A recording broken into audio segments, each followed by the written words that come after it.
Sir चलिए sir, हाँ, Republic का एक पर्यायवाची शब्द होता है पॉलिटिया या अच्छा। पॉलिटी, हम्म। जिसका अर्थ होता है संविधान। तो हम्म। प्लेटो ने शायद इस बेसिस पे मतलब अपने नाम रखा था बुक का। अच्छा, ठीक है, इसको हम लोग और देखेंगे। बहुत बढ़िया बात इन्होंने बताया। चलिए, I will answer your question once after knowing why Plato named the book so. So, yes. So ideal state functional specialization पे बेस्ड है। 3 क्लास है इसके अंदर, और 3 क्लास के अंदर भी जो पूरी की प्लेटोनिक थॉट है, जिसके अंदर क्या है, एजुकेशन की थॉट है। एजुकेशन को भी आइडियल स्टेट के साथ जोड़ के पढ़ते हैं। प्लेटो क्या कहते हैं एजुकेशन के लिए? प्लेटो एलिमेंट्री एजुकेशन और हायर एजुकेशन को डिवाइड करते हैं, ठीक है। और एलिमेंट्री एजुकेशन के लिए एक निश्चित उम्र तक के लिए कहते हैं, वह कौन सा उम्र है, एज ग्रुप क्या है एलिमेंट्री एजुकेशन के लिए। फिर हायर एजुकेशन 35 से 40। सिर्फ कमेंट बॉक्स में करते रहिए आप लोग टाइप। उसके बाद हायर एजुकेशन की बात करते हैं। Higher education is only open to the guardian class, जो रूल करेगा उसके लिए ओपन है। प्लेटो की इसीलिए बहुत ज्यादा भर्त्सना होती है, क्रिटिसाइज होती है कि इन्होंने अपने शिक्षा को संकुचित कर दिया और अपने हायर एजुकेशन को सिर्फ उनका आवाज आ रहा है।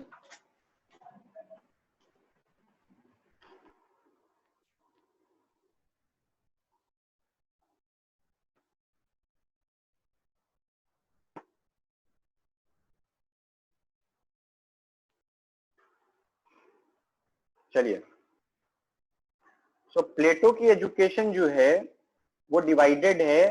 किस तरह से डिवाइडेड है? Will tell. What is the aim of Plato's education? Aim क्या है प्लेटो की एजुकेशन का? शिक्षा के लिए एम क्या प्लेटो बताता है? शिक्षा का क्या काम है? शिक्षा का काम कैसा है? मोरालिटी को डेवलप करना, है ना। नैतिकता पे बड़ा प्लेटो का दर्शन है। बाद में इसी की क्रिटिसिज्म अरस्तु करते हैं अपने चिंतन में। प्लेटो की किताब रिपब्लिक के लिए रूसो ने कहा था कि यह शिक्षा पर लिखी हुई महानतम किताब है। मोरल रिफॉर्म की बात की प्लेटो ने, मोरालिटी के साथ किस तरीके से लोग ऐसे पैदा किए जाएं जो आइडियल स्टेट के अनुकूल हों। And for that Plato proposed the state controlled education. Private education नहीं दिया प्लेटो ने, and it was state controlled. शिक्षा कैसी होगी? State controlled. प्लेटो के लिए शिक्षा एक किसी मानसिक दवाई की तरह थी, जो आपके मस्तिष्क से, आपके मन से सारे दुर्गुणों को बाहर फेंक देती और आपको एक अच्छा मनुष्य बनाती। एक अच्छा मनुष्य बनाने का साधन शिक्षा है प्लेटो के लिए। प्लेटो के लिए एजुकेशन का मतलब है आपके कैरेक्टर को डिफाइन करना, आपके कैरेक्टर को बनाना, आपके स्वभाव का निर्माण करना। और प्लेटो के लिए ये स्पिरिचुअल रिमेडी है न्याय के लिए। न्याय को पाने का ये एक आध्यात्मिक रास्ता है प्लेटो के लिए। सोशल एजुकेशन, स्टेट कंट्रोल्ड ही सामाजिक न्याय ला सकता है, ऐसा प्लेटो कहता था। स्टेट कंट्रोल्ड एजुकेशन ही सोशल जस्टिस को इंश्योर कर सकता है।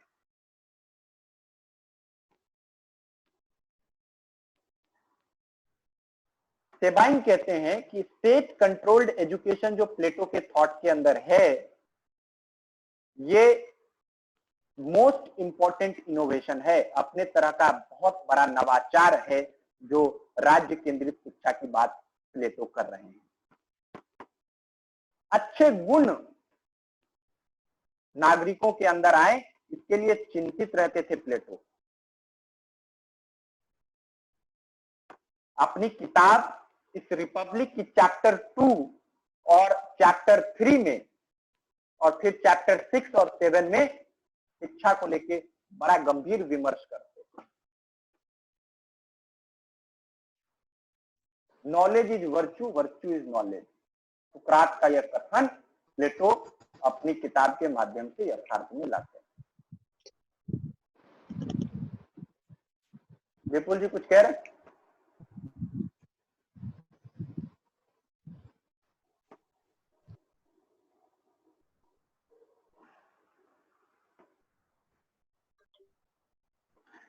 प्लेटो कहते हैं कि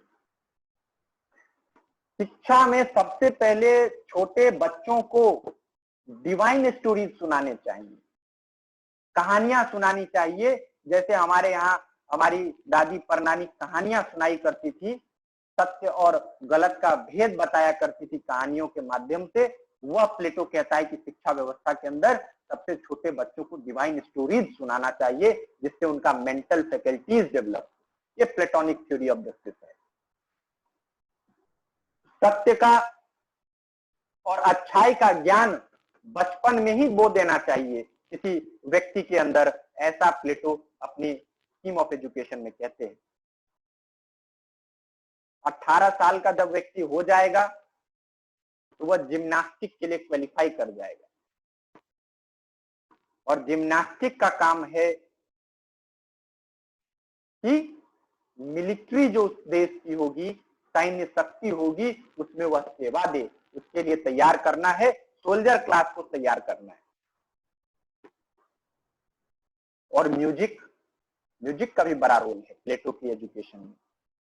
और जो राजा होगा उसको तो अधिक संगीत का कहा है कि तुम अधिक संगीत का श्रवण करो, अधिक संगीत का अध्ययन करो। और जो सोल्जर क्लास है उसको कहा जिम्नास्टिक पे ज्यादा ध्यान दो। और प्लेटो कहता है जब इन सब चीजों से दिमाग स्थिर हो जाएगा, मजबूत हो जाएगा, then they should be taught science and philosophy.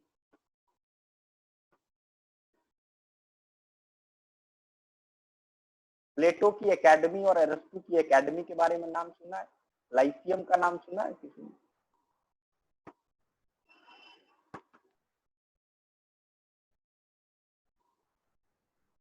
लेकिन उन्होंने फिलॉसफी का अध्ययन जो प्लेटो ने किया, वह क्या किया? रेस्ट्रिक्ट कर दिया। किसके लिए? सिर्फ गार्जियन क्लास के लिए। And that's why platonic justice and platonic ideal state को क्रिटिसिज्म किया जाता है, बहुत भर्त्सना की जाती है, जिस तरह के हमारे यहाँ जाति व्यवस्था की जाती है। न्याय को पाने का जो आध्यात्मिक रास्ता है वह शिक्षा है प्लेटो के लिए। प्लेटो महिला और पुरुष दोनों की शिक्षा का बात करता है, किसी को छोड़ता नहीं है अपनी शिक्षा में। म्यूजिक के इंपॉर्टेंस को बताते हुए प्लेटो कहते हैं कि ये एक अलग तरीके की धुन और रिदम पैदा करता है मनुष्य के दिमाग में, और यह राजा के लिए बहुत आवश्यक है कि इस तरह के धुन से उसका दिमाग स्थिर और शांत रहे, जिससे वह न्याय का प्रतिपादन सही से कर सके।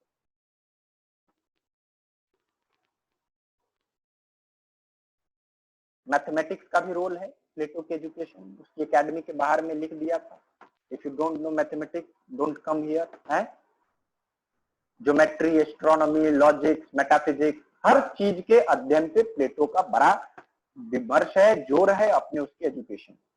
और ये एजुकेशन का मेन काम है जो 3 क्लासिफिकेशन किया है, विजडम, करेज और एपेटाइट के आधार पे 3 वर्गों का निर्माण किया है। उस वर्गों के बीच समन्वय हो, न्याय स्थापित हो। न्याय के लिए ही माध्यम शिक्षा है। स्टेट कंट्रोल्ड होना चाहिए, एलिमेंट्री एजुकेशन होना चाहिए, उसके बाद हायर एजुकेशन होना चाहिए। हायर एजुकेशन के अंदर फिलॉसफी को पढ़ाना चाहिए। जिम्नास्टिक और म्यूजिक का भी रोल है। इसकी अपनी क्लासिफिकेशन है। जो सबसे इंपॉर्टेंट प्लेटो के एजुकेशन में है वह है एलिमेंट्री एंड हायर एजुकेशन का क्लासिफिकेशन, और उसके एजुकेशन थॉट के अंदर हायर एजुकेशन उन्हीं लोगों के लिए है जो राजा वर्ग बनना चाहते हैं, सबके लिए नहीं है।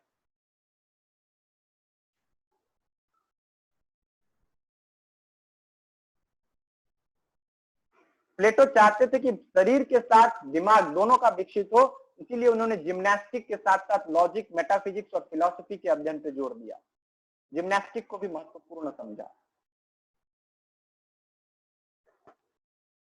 ये प्लेटो की प्लेटोनिक एजुकेशन है। जितने एग्जाम में आएंगे मैं उसी को कवर करना चाहता हूँ, otherwise it will take much of time and effort.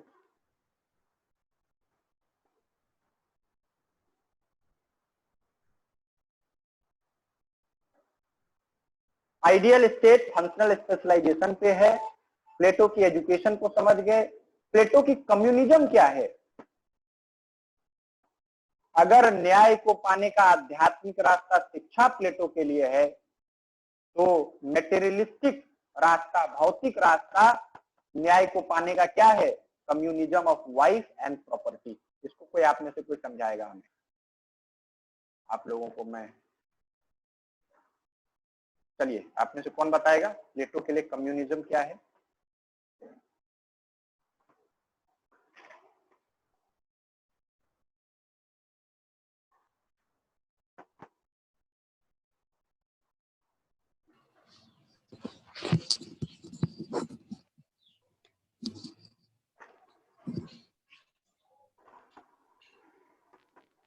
बताओ बताओ, जल्दी बताओ, आगे बढ़ना है।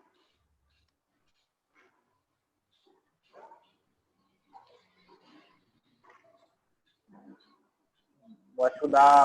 भैया भैया प्लेटो के लिए communism means that complete renunciation of family and property, specially जो गार्जियन क्लास उनको फैमिली और प्रॉपर्टी से दूर रहना चाहिए, because he considers it as the main cause of conflict among the people. And एक आइडियल और जस्ट स्टेट में he does not want a situation of conflict और situation of disagreement among people. तो उसका ये मीनिंग का communism है, they should give up their property and their family. Family के लिए इसीलिए कहा क्योंकि फैमिली से ये सारी क्वालिटी जैसे नेपोटिज्म है, फेवरिज्म है, ये सारी चीजें डेवलप होकर आती हैं। तो एक जो रूलिंग क्लास में है, who is there in the state, who is there to rule, who is to serve for the people, should not be involved in all such activities. And he has also talked about the freedom of women from the duties of handling the family or maintaining the child or all such duties. He says कि एक age के बाद after performing the basic requirements of the nature, that is कि आप एक family में आते हो, question बनता है, you give an offspring, so इससे ये natural process है जो important है। लेकिन उसके बाद women shall be free, they should also have a right to live their life, to develop themselves, to read, to study. So ये है एक, मतलब प्लेटो को एक प्रकार से फर्स्ट फेमिनिस्ट भी कह सकते हैं हम, that he wants to free women after a certain age from this bond of family, जहाँ वो basically subordinate हो जाती है सारे functions में. So that's Anyone next wants to speak on भैया, communism? हाँ प्राची। भैया प्लेटो के लिए कम्युनिज्म एक बहुत, it plays a very pivotal role in his idea of ideal state. वो कहते हैं that if education system is the primary means to create an ideal state, then communism is the supplementary means.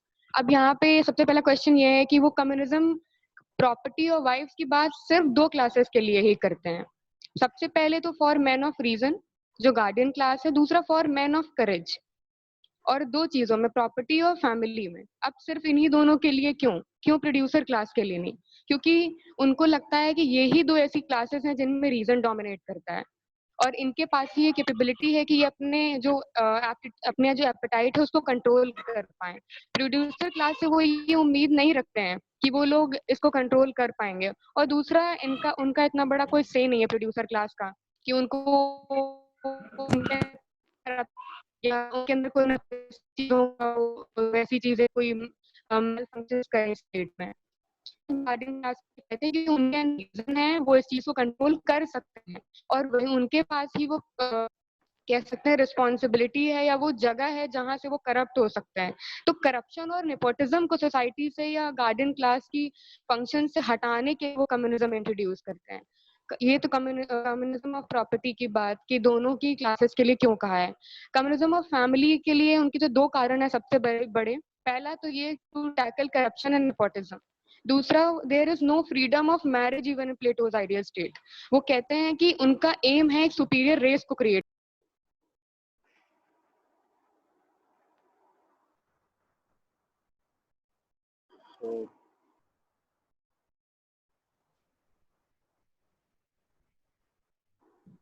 So I think Prachi is disconnected, so we'll connect later. So भैया मैं हाँ पूरा कर दूं? हाँ हाँ, तो अब वो कोई फ्रीडम नहीं देते मैरिज में, और वो कहते हैं स्टेट ही चूज करेगा कि कौन सा मैन और विमेन शादी करेगा। They should be of the equal able capabilities, वही दो ही शादी करेंगे, और the only function of marriage is to Procreate.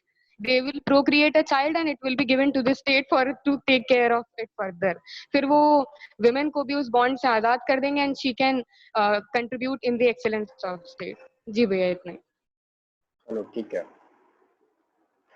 Communism of family and property. Communism हम लोग नाम सुनते ही हमें मार्क्स याद आते हैं, मार्क्सवादी याद आते हैं, लेकिन सबसे पहले प्लेटो ने इस बारे में बात की कि कम्युनिज्म कैसा होना चाहिए, साम्यवाद, इस चीज का, प्रॉपर्टी का और फैमिली का। ग्रीक में एक कहावत है कि friends have all things in common, यानी कि दोस्तों में सब कुछ समान होता है। प्लेटो ने कहा कि अगर सब कुछ समान होता है तो जो गार्जियन क्लास होगा, जो राजा होगा, उसे कोई अपनी पत्नी नहीं होगी, और सारी पत्नियों, जितनी औरतें हैं और जो सबसे बेस्ट रेस की औरतें हैं, उसके साथ उनको इंटीमेट होने के लिए प्लेटो फिलोसोफर किंग को अलाउ करता है। You can have intimate relationship with the best of the women available in the Greek. Plato चाहते हैं कि एक ऐसा समाज के अंदर रेस पैदा हो, रेशियल सुप्रीमेसी पैदा हो, जहां हर व्यक्ति गुणवान हो, सुंदर हो, चरित्रवान हो, शारीरिक रूप से मजबूत, सुंदर दिखने वाला हो। ऐसा प्लेटो का चिंतन है। और वो कहता है कि जब दो स्वस्थ लोग इंटीमेट रिलेशनशिप में रहेंगे तो निश्चित ही समाज का आने वाली पीढ़ी बहुत ही ज्यादा योग्य और बहुत ही ज्यादा कहीं ना कहीं सुंदर और समर्पित होगी ग्रीस के लिए। इसीलिए उसने कहा कि राजा को विवाह करने से वो रोकता है। मैं आपको आरएसएस से है इसलिए मैं जोड़ रहा था। फासिस्ट होने के लिए तो प्लेटो को कहा ही कार्ल पॉपर ने। He was the first fascist in his book Open Society and Enemy. I use these, but I will not call Plato fascist. See, अब क्या है प्लेटो के थॉट के अंदर कि ये जो कम्युनिज्म है उसमें क्या कहते हैं कि रेशियल सुप्रीमेसी को डेवलप करना है, दो मजबूत, दो सुंदर लोग अपने में इंटीमेट रिलेशनशिप रखे। वो मानता था कि फैमिली जो है वो आदमी को स्वार्थी बनाती है, जिस वजह से आदमी बेईमान हो जाता है, चोरी करता है, जिस वजह से कहीं ना कहीं वह राज्य के प्रति समर्पित नहीं रह जाता है। इसीलिए जो गार्जियन क्लास है उसको शादी नहीं करना चाहिए। लेकिन प्लेटो ये सबके लिए नहीं कहता है। प्लेटो सिर्फ उसके लिए कहता है जो राज्य सिंहासन जिसको चलाना है, जिसको राजा बनना है। इसीलिए I was connecting this with RSS. RSS के अंदर भी दोज हु आर कॉल्ड प्रचारक, they are not allowed to get married, and it's a very similar concept कि आप जो है देश के लिए जब जा रहे हो, जब राष्ट्र की सुरक्षा, राष्ट्र के लिए जा रहे हो, तो आपको अपने परिवार को त्यागोगे तभी राष्ट्र की सेवा हो पाएगी। You have your current prime minister and UP chief minister and perfect example to show this. No one will discuss except what I have told. So friends have all thing in common का जो concept है Greece के अंदर, उसी को प्लेटो कहता है कि होना चाहिए। और प्रॉपर्टी नहीं रखना चाहिए, राजा के पास कोई संपत्ति नहीं होनी चाहिए, निजी संपत्ति नहीं होना चाहिए, इसका वो निषेध करता है। कौन? प्लेटो। क्योंकि प्रॉपर्टी भी अपने साथ क्या लाती है? ग्रीड लाती है। करप्शन लाती है, और प्लेटो करप्शन नहीं चाहता है, प्लेटो मोरालिटी चाहता है, प्लेटो अधिकार नहीं चाहता है, प्लेटो कर्तव्य पे कहता है ध्यान दो। प्लेटो कहीं ना कहीं मनुष्य की सबसे उच्च कोटि का मनुष्य बनाना चाहता है। प्लेटो समाज को ऐसा परिवर्तित करना चाहता है जिसके माध्यम से समाज के अंदर सब एक से एक नैतिक पुरुष हो या स्त्रियां हो, नीतिवान, नैतिक, ऐसे समाज की कल्पना प्लेटो करता है। इसीलिए प्लेटो को बहुत लोग यूटोपियन आइडियलिस्ट भी कहता है। वह कहता है कि जब परिवार आ जाता है तो उसमें आदमी का जो इन्वॉल्वमेंट है, टाइम और फैकल्टीज है, वो नष्ट हो जाएगा। इसलिए क्या होना चाहिए, राज्य के जिसको सिंहासन करना है, सत्ता चलाना है, उसके लिए परिवार नहीं होना चाहिए। मैरिज को वो एक स्पिरिचुअल यूनियन बताता है। आप में से if someone knows about Islamic theology, in Islam marriage is a contract. हमारे यहाँ भी जो लोग हिंदू हैं उनके लिए विवाह क्या है, it is one of the संस्कार। प्लेटो कहता है मैरिज एक स्पिरिचुअल यूनियन है, आध्यात्म से मैरिज को जोड़ता है। और उस आध्यात्म का प्रतिफल क्या है, उस आध्यात्म से क्या पैदा करना है, तो एक ऐसा वर्ग पैदा करना है, ऐसे बच्चे पैदा करना है जो उच्चतम कोटि का मनुष्य हो, जो गुण में गुणवान हो, नीतिवान हो, मर्यादा पुरुषोत्तम हो, ऐसा चाहता है प्लेटो। प्लेटो टेम्पररी सेक्सुअल यूनियन को जस्टिफाई करता है। अगर सिर्फ सेक्स के लिए आप रिलेशनशिप बना रहे हैं, प्लेटो उसको जस्टिफाई करता है, लेकिन उसका पर्पस क्या होना चाहिए, उसका टेम्पररी सेक्सुअल यूनियन का पर्पस होना चाहिए कि आप बच्चे पैदा करेंगे। Children is the product of Plato's communism. एक कथन है सेवाइन का, सेवाइन का आप लोग जानते हैं क्यों मैं इतना बार कोट करता हूं, या किताबों में सेवाइन क्यों इतना बार कोट होते हैं?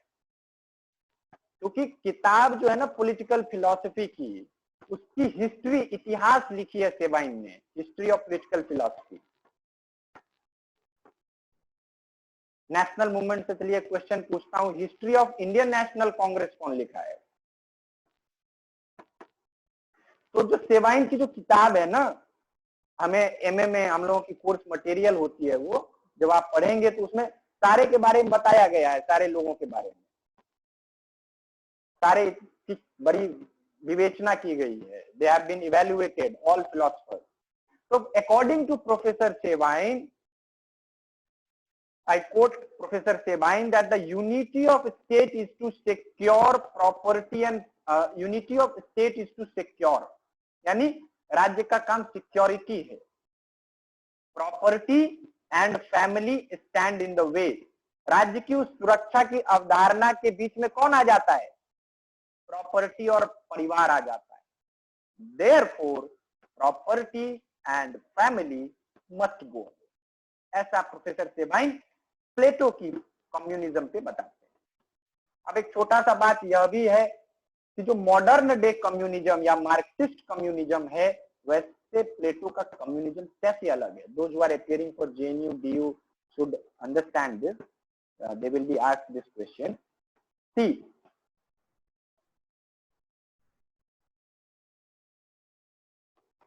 दोनों में बेसिक अंतर यह है, प्लेटो की कम्युनिज्म जो है क्या चाहता है? वो एक रिमेडी है आइडियल स्टेट को बनाने के लिए, पॉलिटिकल ऑब्जेक्टिव है प्लेटो की। प्लेटो पॉलिटिकल कम्युनिज्म की बात करता है, इकोनॉमिक कम्युनिज्म की बात नहीं करता। आयुष बता रहा है। कार्ल पॉपर और दूसरे लोगों ने जब क्रिटिसाइज किया प्लेटो की इस थ्योरी का, जिसमें वो किसी से भी टेम्पररी सेक्सुअल यूनियन बना रहे हैं, उसमें सिर्फ रेशियल सुप्रीमेसी की बात कर रहे हैं, या वो कह रहे हैं कि किसी का फैमिली नहीं होना चाहिए और जितने भी बच्चे होंगे ना उसको राज्य जो है कॉमन चिल्ड्रन होगा। तो इसको कहते हैं, क्रिटिसाइज करते हुए कहते होंगे कॉमन, मतलब जो चिल्ड्रन अगर होता है ना कि जिसको कॉमन चिल्ड्रन जो पैदा होगा वो किसी का नहीं होगा तो कोई उस पर ध्यान नहीं देगा, ठीक है। और मैरिटल इस तरह के यूनियन ना तो पॉलीगैमी है, ना पॉलीएंड्री है, ना बाइगेमी है। ये अजीब तरह की प्लेटो सोच रहे हैं, ये यूटोपिया में संभव है, वास्तविकता में संभव नहीं है। आइडियलिस्टिक कॉन्सेप्ट कहीं ना कहीं प्लेटो अपनी इस कम्युनिज्म में बताते हैं। अगर टेम्पररी सेक्सुअल यूनियन बनाना है तो आप में और जानवरों में फिर भला क्या अंतर है? या क्रिटिसिज्म प्लेटो के विचार का करते हैं। Everybody is children, nobody is children, जो मतलब सबके लिए जो बच्चा कॉमन चिल्ड्रन होगा, समाज उसका देखभाल करेगा, तो किसी का नहीं होगा, कोई देखभाल नहीं करेगा, है ना। वो एक छोटी सी कहानी नहीं है कि शिव जी पे दूध चढ़ाना था और फिर हुआ कि सब पानी ले आए लोटा में भर के। चलिए, ये था प्लेटो की कम्युनिज्म का सिद्धांत और प्लेटो की एजुकेशन का सिद्धांत, प्लेटो की आइडियल स्टेट। और प्लेटो के लिए जस्टिस से बड़ा तो कुछ है ही नहीं, जस्टिस रिमेडी है, जस्टिस न्याय सद्गुण है, न्याय सब कुछ है प्लेटो के लिए। प्लेटो को अगर आप सबसे बड़ा न्यायविद कहें तो गलत नहीं होगा। जो नेचर ऑर्डेन ड्यूटी आपको दिया गया है उसको फॉलो करना ही जस्टिस है, प्लेटो कहते हैं। प्लेटो के जस्टिस में स्पेशलाइजेशन का बड़ा रोल है, कार्य विभाजन का, कौन कार्य कौन व्यक्ति करेगा इसका विभाजन है ना। उसके बाद जस्टिस मतलब फिर ह्यूमन एक्सेलेंस, बताया, मतलब नैतिकता की पराकाष्ठा पे पहुंच गया प्लेटो। मानव की ऐसी रेस बनाना चाहता था जो नीतिवान हो, खूब नीतिवान हो, कोई किसी को हार्म ना पहुंचाए। वो कहता है कि जस्टिस जो है राज्य के लिए और व्यक्ति के लिए, दोनों के लिए जरूरी है। मोरल गुडनेस होगा व्यक्ति के लिए और राज्य का भी इससे भला होगा। लेकिन प्लेटो की जस्टिस का भी क्रिटिसिज्म है। प्लेटो की जस्टिस को पॉपर और दूसरे लोग कहते हैं कि यह न्याय की अपने सिद्धांत में जिस कार्य विभाजन की बात करते हैं उसमें ये जो विभाजन किए हैं, यह विभाजनकारी जो काम प्लेटो ने किया, it is very odd. It don't give equal chance to everyone. It does not give philosophical education to the producer class. सबको राजा बनने का भी अधिकार प्लेटो नहीं दे रहा है, सिर्फ उसी को दे रहा है जिसकी मानसिक शक्ति और सामर्थ्य बहुत अधिक है। So it's similar like the Indian caste system. If you see, it's very parallel to it, and that point of time Plato had formed this kind of three classification of soul. Individual is a state, is individual, writ large is a famous statement of Plato. Plato's theory of justice is very important. Plato's book is Republic, and ये आपको इतना अभी फिलहाल आपको समझना है।